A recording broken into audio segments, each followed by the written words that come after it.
I now have the honor to invite a dear friend of the Iranian resistance, former head of the Human Rights Office of UNAMI in Iraq, and in charge of the case of Ashraf until 2011. Please help me give a warm welcome to Mr. Taher Boumedra. Good evening, my friends. Good evening to all of you and to all those who are following us on this conference. Let me probably start from where Mr. Robinson and my friend Alejo left it. In fact, we all agree that the crime committed against the political prisoners in Iran in 1988 is firmly established. It's well documented, and all parties concerned have been informed. The United Nations, with all the relevant institutions, have been informed and have been receiving documentations on this issue. I was rather disappointed when, following the progress made at the United Nations. If you remember,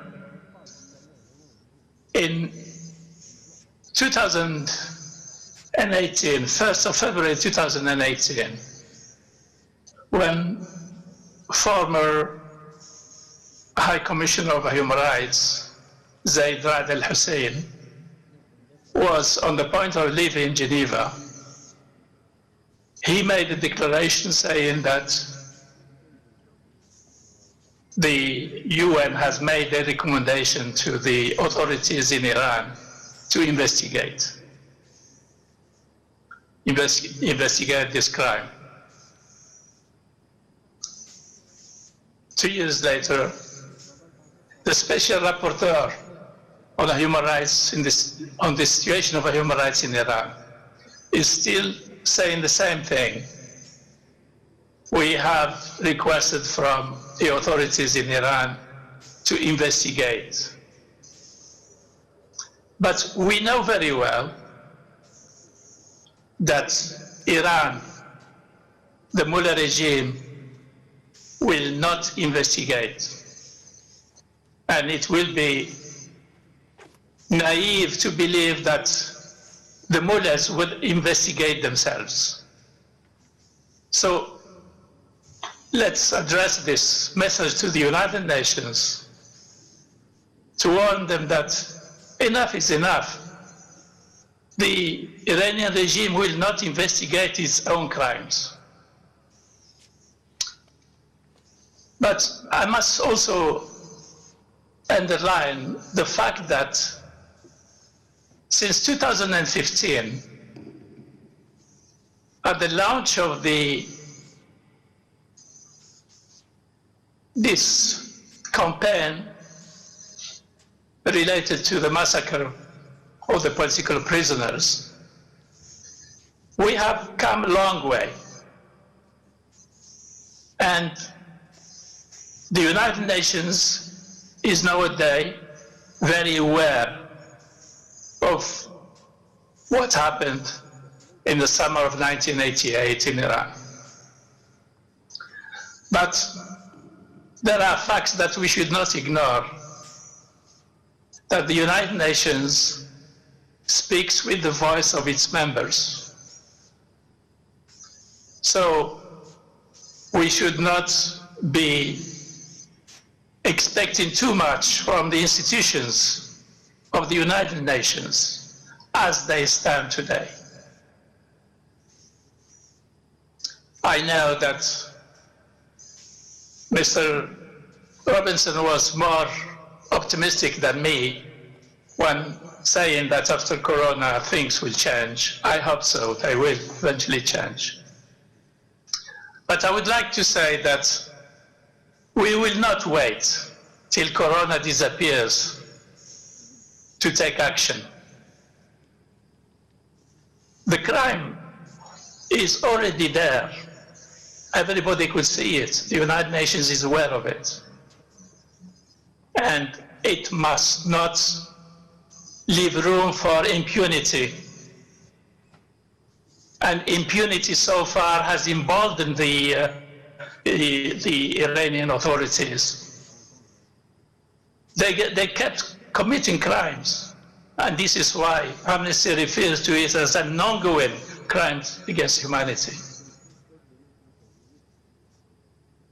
It's time now to probably think about a coalition of the civil society and NGOs to lobby all together to make sure that